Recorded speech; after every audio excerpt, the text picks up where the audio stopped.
Hello students. हम लोग इस वीडियो में फार्मूला रिमेम्बरिंग टेक्निक्स की बात करेंगे और इसमें मैं ये बताने वाला हूँ कि आप किस हिसाब से फार्मूला याद रख सकते हैं।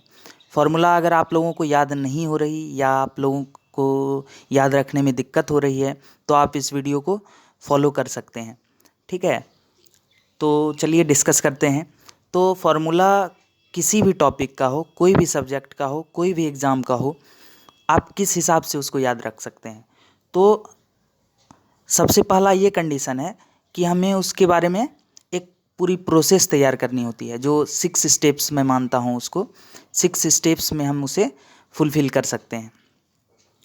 तो सबसे पहला मैं ये लेता हूँ कि क्लियर योर थ्योरी। आप अपने बेसिक्स, आप अपने कंसेप्ट्स और आप अपने जितने भी थ्योरेटिकल आपने पढ़े हुए हैं उनको क्लियर करें। सबसे पहला तो ये, अगर इसमें कोई दिक्कत है तो आप इसको और दूसरे तरीके से फुलफ़िल कर सकते हैं, कुछ इस तरह से जो मैं आगे बताने वाला हूँ। तो सबसे पहला स्टेप्स तो ये हुआ जो हर लोग प्रायः करते ही हैं। दूसरा स्टेप्स है टर्म्स अंडरस्टैंडिंग। आपको टर्म्स समझने होंगे। कोई भी फॉर्मूला में जो टर्म्स हैं उनको आप समझ सकते हैं। तो वो टर्म्स किस मीनिंग को दर्शा रहे होते हैं और उसका क्या इफ़ेक्ट होता है, क्या क्या डिपेंडेंसी होता है, तो ये आपको तो थ्योरी से क्लियर हो जाएगा। और टर्म्स अंडरस्टैंडिंग में आप फार्मूला के टर्म्स को पहले समझ लें। तीसरा, आप उस फार्मूला का एनालिसिस करें। चौथा, फाइनलाइज करें। एनालिसिस एंड फाइनलाइज करें आप फार्मूला को। वो किस हिसाब से करेंगे? तो आपने एक, मान लीजिए आप पूरी सब्जेक्ट पढ़ चुके हैं। मान लीजिए मैं एज फॉर एग्जांपल हाईवे की बात करूं, आप उसको पूरा पढ़ चुके हैं।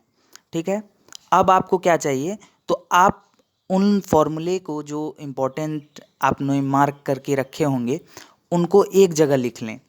ठीक है, एक जगह लिखने के बाद आप उनको क्या करें, तो एक एक करके जो फार्मूला आप लोगों ने लिखा होगा या नहीं लिखा है तो लिख करके और उसको एक एक करके आप टॉपिक वाइज न्यूमेरिकल सॉल्व करें। ठीक है, वो हमारा क्या होगा? पांचवा है हमारा रफ। रफ आप जो है फार्मूला को, एक फार्मूला को 5 बार लिखें। नहीं याद हो रहा है तो आप 10 बार लिखें, क्योंकि वही फार्मूले आपको एग्ज़ाम में काम आने वाले हैं। तो याद नहीं रहना ये अलग बात है, हमें अपना अटेम्प्ट रखना होगा। ठीक है, जब तक याद ना हो जाए। तो आप एक ही फार्मूले या 10 फार्मूले हैं तो उनको आप रोज़ लिखें, रोज़ लिखें। और फिर भी अगर याद ना हो तो आप क्या करें, तो डू न्यूमेरिकल्स। न्यूमेरिकल्स करने से क्या होती है कि आप उस टॉपिक के न्यूमेरिकल्स को खोजें। जैसे कि पहला अगर एसएसडी की बात करूं, ठीक है, स्टॉपिंग साइड डिस्टेंस, या कोई भी जो थ्योरी आप लोगों ने पहले पढ़ रखी है कोई भी सब्जेक्ट को शुरू होने से, तो आप उसका क्या करें, तो उसके सारे फॉर्मूले देख लें, कोई भी क्वेश्चन बैंक उठा लें और उससे न्यूमेरिकल करना शुरू कर दें। ठीक है, न्यूमेरिकल करने के बाद इतने स्टेप्स को आप लोगों ने अगर फॉलो कर लिया तो आप 1 मंथ में आप अपना ऑब्जर्वेशन इम्प्रूवमेंट देख लीजिएगा। ठीक है, ऑब्जर्व योर इम्प्रूवमेंट। तो इतना तक तो मैंने बता दिया कि आप फॉर्मूले को कैसे याद रख सकते हैं या आप किस हिसाब से अपने फॉर्मूले डिज़ाइन कर सकते हैं किसी भी पेपर को लेकर के। अब जैसे सबसे इम्पॉर्टेंट बन जाता है कि फार्मूला एक जगह लिखना, और दूसरा बात कि उस पर बेस्ड आप एक साथ न्यूमेरिकल ना करें।